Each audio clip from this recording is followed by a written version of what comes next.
Hi.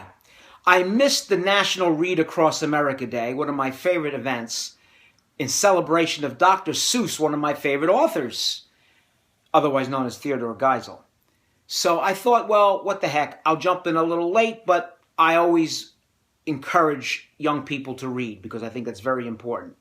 Well, I have my favorite Dr. Seuss book here.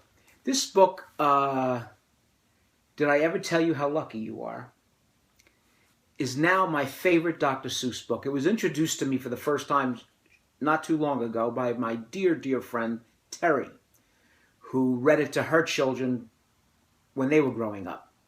And quite frankly, I had never read it before. And once I read it, it really spoke to me, and I really believe that this is a fantastic book that is very, very important for our day and time right now. So, this particular edition was given to me by all my dear friends at my office. Here they are. They signed it. So this particular edition is very, very dear to me. Very important. So I'd like to share it with you. My favorite Dr. Seuss book. Did I Ever Tell You How Lucky You Are? All right. Let's start off. When I was quite young and quite small for my size, I met an old man in the desert of Dries, and he sang me a song I will never forget. At least, well, I haven't forgotten it yet. He sat in a terribly prickly place, but he sang with a sunny, sweet smile on his face. When you think things are bad, when you feel sour and blue, when you start to get mad, you should do what I do. Just tell yourself, ducky, you're really quite lucky. Some people are much more, oh, ever so much more, oh, muchly, much, much more unlucky than you. Be glad you don't work on the Bungle Bung Bridge that they're building across Boober Bay at Bum Ridge. It's a troublesome world. All the people who are in it are troubled with troubles almost every minute. You ought to be thankful, a whole heaping lot, for the places and people you're lucky you're not. Just suppose, for example, you lived in Gazette and got caught in that traffic on Zate Highway 8. All the traffic on Zate Highway 8. Or suppose, for instance, you lived in Gazer with your bedroom up here and your bathroom up there. Suppose, just suppose, you were poor Herbie Hart, who has taken his thromdimbulator apart. He never will get it together, I'm sure. He never will know if the gick or the gore fits into the scrux or the snucks or the snore. Yes, ducky, you're lucky you're not Herbie Hart, who has taken his thromdimbulator apart. Think they work you hard? Ha! Think of poor Ali Sard. He has to mow grass in his uncle's backyard, and it's quick-growing grass, and it grows as he mows it. The faster he mows it, the faster he grows it.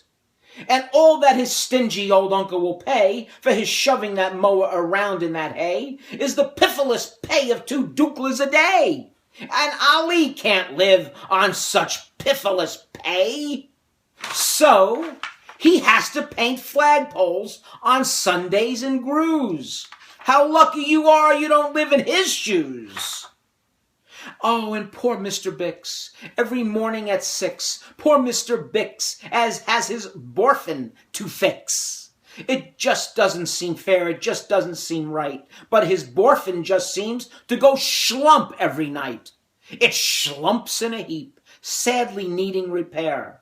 Bix figures it's due to the local night air. It takes him all day to unschlump it, and then the night air comes back and it schlumps once again. So don't you feel blue. Don't get down in the dumps. You're lucky you don't have a borfin that schlumps. And while we are at it, consider the schlots, the crumple-horned, web-footed, green-bearded schlots, whose tail is entailed with unsolvable knots. If he isn't muchly more worse off than you, I'll eat my umbrella, that's just what I'll do. And you're lucky indeed you don't ride on a camel. To ride on a camel, you sit on a whammel. A whammel, you know, is a sort of a saddle. held on by a button that's known as a faddle. And boy, if your old wammel faddle gets loose, I'm telling you, Ducky, you're gone like a goose. And poor Mr. Potter, T-crosser, I-dotter. He has to cross T's and he has to dot I's in an I&T factory out in Van Nuys. Oh, the jobs people work out west near Hotch Hotch. There's a Hotch Hotcher bee watcher. His job is to watch, is to keep both his eyes on the lazy town bee. A bee that is watched will work harder, you see. Well, he watched and he watched. But in spite of his watch, that bee didn't work any harder. Not much. So then somebody said, our old bee-watching man just isn't bee-watching as hard as he can. He ought to be watched by another Hotch-Hotcher. The thing that we need is a bee-watcher-watcher. Well, the bee-watcher watched the bee-watcher. He didn't watch well, so another Hotch-Hotcher had to come in as a watcher-watcher. And today, all the Hotchers who live in Hotch Hotch are watching on watching the watcher who's watching the bee. You're not a Hotch Hotcher. You're lucky, you see. Here's all the Hotch Hotchers lined up looking at the bee. Each Hotcher is watching another Hotcher. And how fortunate you're not Professor DeBreeze, who has spent the past 32 years, if you please, trying to teach Irish ducks how to read Javanese. And think of the poor puffing Pugelhorn players who have to parade down the Pugelhorn stairs every morning to wake up the Prince of Puboken. It's awful how often their pugels get broken. And oh, just suppose you a poor Harry Hatto. Try as he will, he can't make any shadow. He thinks that perhaps something's wrong with his giz. And I think that by golly, there probably is. And the brothers Bazoo, oh, the poor brothers Bazoo. Suppose your hair grew like theirs happened to do, and you think you're unlucky. I'm telling you, Ducky, some people are muchly, oh, ever so muchly more so unlucky than you. Here's the brothers Bazoo with their long hair.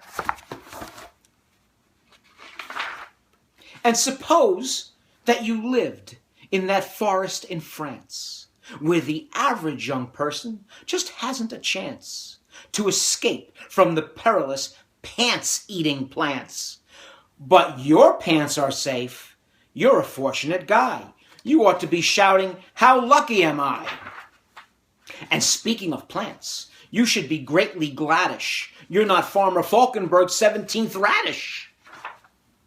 And you're so lucky you're not Gucky Gown, who lives by himself 90 miles out of towns in the ruins of Ronk. Ronk is rather run down. And you're so lucky you're not a left sock, left behind by mistake in the caverns of Croc. Thank goodness for all the things you are not. Thank goodness you're not something someone forgot and left all alone in some punkerish place like a rusty tin coat hanger hanging in space.